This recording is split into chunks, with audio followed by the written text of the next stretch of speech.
Hello everyone. तो I hope कि आप सब अच्छे होंगे और अच्छे से स्टडी चल रही होगी। आज जो हम टॉपिक डिस्कस करने वाले हैं वो है सीरा। तो पहले हम जान लेते हैं कि सीरा होता क्या है। इसके इंट्रोडक्शन से स्टार्ट करते हैं। Sera refers to a plural form of serum which is a liquid portion of blood that contains antibodies. These antibodies are produced by the immune system in response to specific antigen like viruses or bacteria and help to neutralize them. यानी कि सीरा क्या होता है। सीरा जो आप सबने word सुना होगा सीरम, उसका प्लूरल फॉर्म है सीरा। ये क्या होता है, ब्लड का लिक्विड पार्ट होता है। अब ब्लड दो कंपोनेंट से मिला होता है, एक सॉलिड पार्ट होता है और लिक्विड। तो जो लिक्विड पार्ट होता है जो 55% होता है, अगर उस लिक्विड पार्ट में से हम जितने भी क्लॉटिंग फैक्टर हैं वो सब रिमूव कर दें तो जो रिमेनिंग पार्ट बचेगा वो सीरम होता है। सीरम में ना ही आरबीसी प्रेजेंट होती है और ना ही डब्ल्यूबीसी प्रेजेंट होती है, इसलिए ये येलोइश कलर का दिखता है।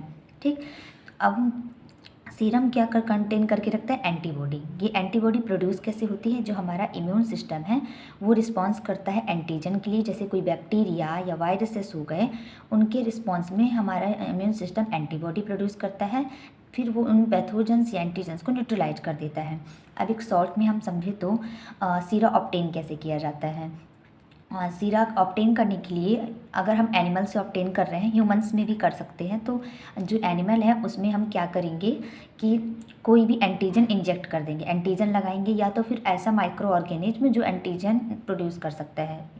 तो उस माइक्रो ऑर्गेनिज्म को हम उस एनिमल के अंदर एंटर करेंगे। फॉर एग्जांपल अगर कोई हॉर्स है तो हॉर्स में हमने कोई ऐसा माइक्रो ऑर्गेनिज्म एंटर किया जो अंदर जाके इन्फेक्शन कॉज करेगा। तो पर इतना हम ये भी देखते हैं कि वो माइक्रो ऑर्गेनिज्म सीवियर इन्फेक्शन ना कॉज कर सके। अगर हम ह्यूमन में इंजेक्ट कर रहे हैं वो सीरम प्रोड्यूस करने के लिए, सीरा प्रोड्यूस करने के लिए, या फिर एनिमल में कर रहे हैं, तो हम जो माइक्रो ऑर्गेनिज्म एंटर करते हैं हम उस इतनी ही अमाउंट में एंटर करते हैं कि सिर्फ वो जाए बॉडी के अंदर और हमारे इम्यून सिस्टम को एक्टिवेट करे, जिससे हमारा इम्यून सिस्टम उसके अगेंस्ट एंटीबॉडी प्रोड्यूस करे। तो अगर हम एनिमल्स में यानी हॉर्स में अगर हमने कोई माइक्रो ऑर्गेनिज्म एंटर किया, वो माइक्रो ऑर्गेनिज्म अंदर जाएगा तो उसका जो हॉर्स का जो इम्यून सिस्टम होगा वो वर्क करेगा, और इम्यून सिस्टम जब वर्क करेगा तो वो उस फॉरेन बॉडी यानी इस माइक्रो ऑर्गेनिज्म को पहचानेगा, आइडेंटिफाई करेगा और उसके अगेंस्ट रिस्पॉन्स करने के लिए वो एंटीबॉडी प्रोड्यूस करेगा। जब वो एंटीबॉडी प्रोड्यूस करेगा तो वो उस माइक्रो ऑर्गेनिज्म को किल कर देगा और इन्फेक्शन नहीं होगा एनिमल को। उसके बाद जब ये प्रोसेस हो जाएगी तो हम क्या करेंगे, उस एनिमल से या उन ह्यूमन बीइंग से हम क्या करेंगे, ब्लड निकालेंगे, और ब्लड निकालने के बाद उसे कोगुलेंट होने के लिए रख देंगे। कोगुलेशन में आपने देखा होगा कि अगर ब्लड को हम कोगुलेट होने देते हैं तो उसके जो ब्लड होता है वो पूरा नीचे सेटल हो जाता है। उसको सेंट्रीफ्यूगेट करते हैं, मतलब सेंट्रीफ्यूगेट में हम मशीन में रखते हैं, जिससे मशीन उसको स्पिन करती है उस ब्लड को। तो क्या होता है, जो ब्लड होता है और ब्लड के जितने भी कंपोनेंट है आरबीसी, डब्ल्यूबीसी, प्लेटलेट, सब नीचे सेटल हो जाते हैं, और जो सीरम होता है ब्लड का वो ऊपर आ जाता है, येलोइश कलर का पार्ट। उस सीरम को हम निकाल लेते हैं और उसके बाद उसको प्योरीफाई करते हैं। उस सीरम में एंटीबॉडी प्रेजेंट होती है। तो ये ओवरऑल प्रोसेस हो गई कि जैसे हम किसी हॉर्स वगैरह या किसी भी एनिमल में हमने एंटीबॉडी प्रोड्यूस करवा दी, उसके बाद हम क्या करेंगे, उनका ब्लड निकालेंगे, और उनका ब्लड निकालने के बाद उसको कोगुलेशन होने के लिए रखेंगे, जिससे जो ब्लड के सारे कंपोनेंट नीचे सेटल हो जाए और जो सीरम है वो ऊपर येलोइश कलर का पार्ट आ जाए। उस सीरम को फिर हम निकाल लेते हैं, उसमें एंटीबॉडी प्रेजेंट होती है, उसको प्योरीफाई करते हैं।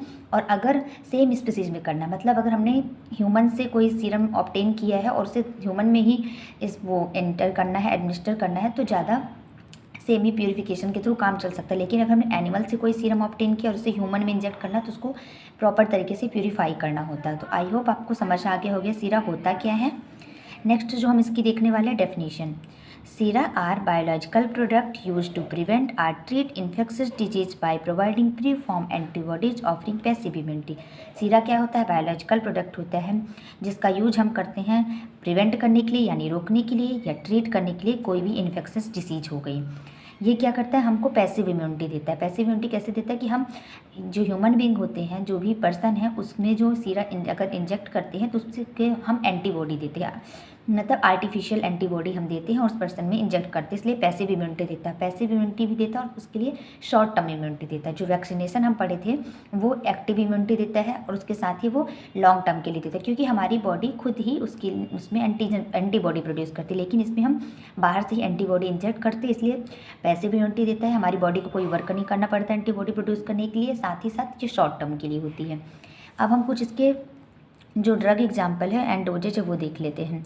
जैसे कि पहला है डिप्थीरिया एंटीटॉक्सिन, जिसे एंटी डिप्थेरिक सीरम भी कहते हैं। इन शॉर्ट में हम एडीएस बोल सकते हैं। ये हम कितना दे सकते हैं, 10,000 इंटरनेशनल यूनिट देते हैं। आईएम दे सकते हैं या आईवी दे सकते हैं। नेक्स्ट है टिटनेस एंटीटॉक्सिन। टिटनेस एंटीटॉक्सिन हम कैसे दे सकते हैं, 500 इंटरनेशनल यूनिट देते हैं। आईएम यानी इंट्रामस्कुलर देते हैं। टिटनेस के लिए जो हम सीरम देते हैं वो टिटनेस एंटीटॉक्सिन है। फिर एंटी रेबीज सीरम, जिसे शॉर्ट में हम एआरएस जो कि रेबीज के लिए देते हैं, जो कि हम कितना दे सकते हैं, 1000 इंटरनेशनल यूनिट इंजेक्शन के थ्रू दे सकते हैं। फिर आता है हेपेटाइटिस बी इम्यूनोग्लोबुलिन। इम्यूनोग्लोबुलिन हम कितना दे सकते हैं, 1000 से 2000 इंटरनेशनल यूनिट देते हैं, जो कि हम हेपेटाइटिस बी के लिए देते हैं। तो ये कुछ एंटी सीरम के ड्रग्स के नाम हो गए और किस डोज में देते हैं वो हो गया। आई होप आपको अभी तक में जो हमने डिस्कस किया कि इसका बेसिक इंट्रोडक्शन क्या था सीरा का, और definition and drug example and doses, वो आपको क्लियर हो गया होगा।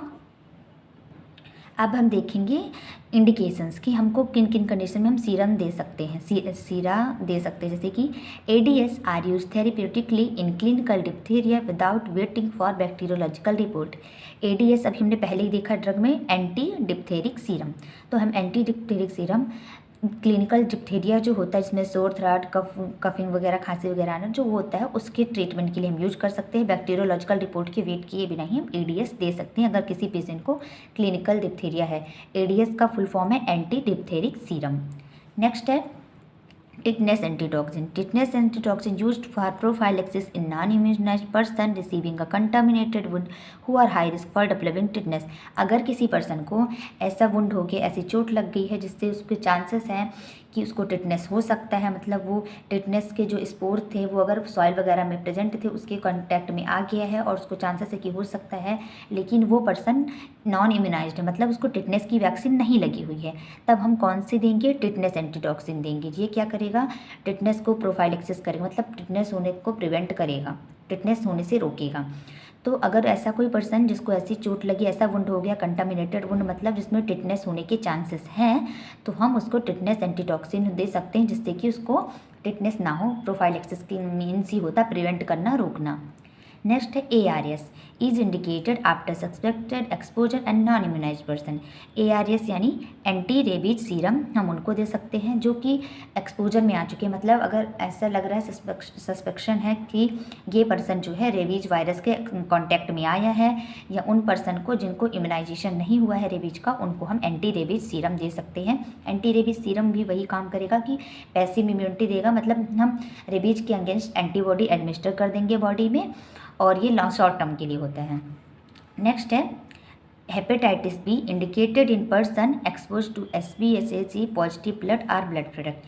हेपेटाइटिस बी इम्यूनोग्लोबुलिन अभी हमने ड्रग्स में पढ़ा था, तो वो हम किसको देते हैं, ऐसा पर्सन जो कि HBsAg पॉजिटिव ब्लड, मतलब जो ऐसे ब्लड के कांटेक्ट में आए हैं जिस ब्लड में HBs मतलब हेपेटाइटिस बी का वायरस प्रेजेंट था, उस ब्लड के कांटेक्ट में आया है, या उस ब्लड प्रोडक्ट के कांटेक्ट में आया है, तो हो सकता है कि उसको भी हेपेटाइटिस बी हो सकता है, इसलिए हम उसको हेपेटाइटिस बी का इम्यूनोग्लोबुलिन दे देते हैं, जिसमें ऑलरेडी एंटीबॉडी प्रेजेंट होती है, तो वो हेपेटाइटिस होने से प्रिवेंट करती है। अगर कोई पर्सन या कोई हेल्थ केयर वर्कर किसी ऐसे पेशेंट के ब्लड में कांटेक्ट में आ गया जिसके जो हेपेटाइटिस पॉजिटिव था, तो उनको हम हेपेटाइटिस बी इम्यूनोग्लोबुलिन दे देते हैं। नेक्स्ट है anti snake venom, indicated treatment of snake bite. अगर किसी पर्सन को स्नेक बाइट यानी सांप ने काट लिया, तो उसके लिए हम एंटी स्नेक वेनम देते हैं। एंटी स्नेक वेनम क्या करेगा, जो स्नेक के टॉक्सिन्स है जिसके इफेक्ट उसको कम कर देगा और प्रिवेंट करेगा इन्फेक्शन होने से, या कोई भी लाइफ थ्रेटनिंग कंडीशन होने से। नेक्स्ट हम देखेंगे इसके एडवर्स इफेक्ट क्या हो सकते हैं सीरम के या सीरा के। एलर्जिक रिएक्शन कॉज कर सकता है एनाफाइलेटिक शॉक। एनाफाइलेटिक शॉक का मतलब ही होता है कि हाइपर सेंसिटिविटी रिएक्शन हो जाती है सब्सटेंस कारण, जैसे कि सीरा के कारण हमारी बॉडी में क्या हो जाती है, हाइपर सेंसिटिविटी रिएक्शन हो जाती है, जिससे पेशेंट एनाफाइलेटिक शॉक में जा सकता है, जिसका ट्रीटमेंट करके उसे ठीक किया जा सकता है। अब एज अ नर्सिंग ऑफिसर आपकी क्या रिस्पॉन्सिबिलिटीज होगी अगर आप किसी पर्सन में सीरा इंजेक्ट कर रहे हैं तो। Nurses should be done sensitivity test before administration of serum. Serum का एडमिनिस्ट्रेशन करने से पहले नर्सिंग ऑफिसर का काम है कि वो उस पर्सन में सेंसिटिविटी टेस्ट करे, मतलब स्मॉल अमाउंट में वो सीरम को वो एक पर्टिकुलर एरिया पे उस पर्सन के इंजेक्ट करेगी और थोड़ी देर बाद देखिए तो उसको उस सीरा से कोई रिएक्शन तो नहीं हो रहा। अगर कोई रिएक्शन नहीं हो रहा है तो उस सीरा का पूरा डोज देना है, और अगर रिएक्शन हो रहा है तो फिर नहीं देना है। नेक्स्ट है एड्रेनालिन में भी इंजेक्टेड एससी यानी subcutaneous concurrently to reduce allergic reaction.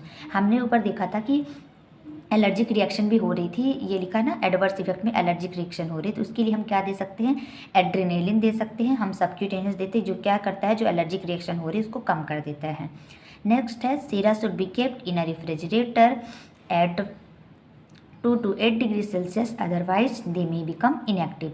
मतलब हमको क्या करना है, एज अ नर्सिंग ऑफिसर जो सीरा है उसको रेफ्रिजरेटर में 2 से 8 डिग्री सेल्सियस पे स्टोर करके रखना है।